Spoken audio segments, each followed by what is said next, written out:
हिंदी भाषा की संरचना और व्याकरण। इस दस्तावेज में हिंदी भाषा के मूलभूत व्याकरण के महत्वपूर्ण बिंदु दिए गए हैं। शब्द रचना। हिंदी भाषा में शब्द रचना के 4 मुख्य प्रकार हैं।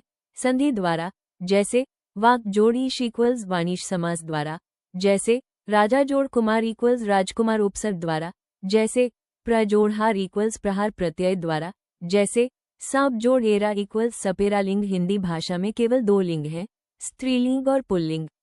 संस्कृत में नपुंसकलिंग भी होता था, परंतु हिंदी में ये शब्द पुल्लिंग या स्त्रीलिंग माने जाते हैं। प्रत्यय जोड़कर पुल्लिंग को स्त्रीलिंग बनाया जाता है।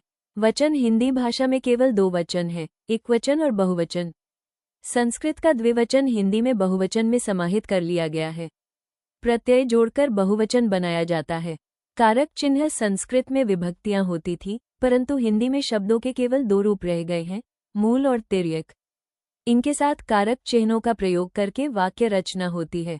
हिंदी कारक चिन्हों की सूची। कर्ता ने कर्म को करण से के द्वारा संप्रदान को के लिए अपादान से संबंध का कि के रा री रे ना नी ने अधिकरण में पर संबोधन हे ओ अरे। मुख्य विशेषताएं। हिंदी भाषा में संबंध तत्व अत्यंत महत्वपूर्ण है। काल। लिंग। पुरुष की अभिव्यक्ति सुव्यवस्थित है। संबंध तत्व हिंदी भाषा की प्रमुख विशेषता मानी जाती है। इन व्याकरण के नियमों से हिंदी भाषा की संरचना सुव्यवस्थित और तर्कसंगत बनी है।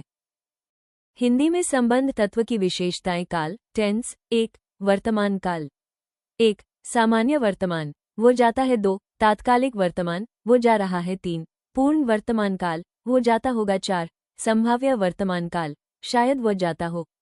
2 भूतकाल। 1 सामान्य भूतकाल, मैं गया। 2 अपूर्ण भूतकाल, मैं गया हूँ। 3 पूर्ण भूतकाल, मैं गया था। 4 अपूर्ण भूतकाल, मैं जा रहा था। 5 संदिग्ध भूतकाल, मैं गया होगा। 6 हेतु हेतुमभूत, यदि तुम आते तो मैं जाता।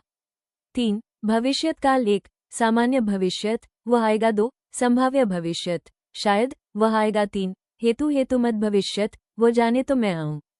पुरुष पर्सन। 1 उत्तम पुरुष वक्ता स्वयं के लिए प्रयोग करता है। 2 मध्यम पुरुष श्रोता के लिए प्रयोग होता है। 3 अन्य पुरुष किसी तीसरे व्यक्ति के लिए प्रयोग होता है। यह व्याकरणिक संरचना हिंदी भाषा की क्रिया प्रणाली को समझने में सहायक है।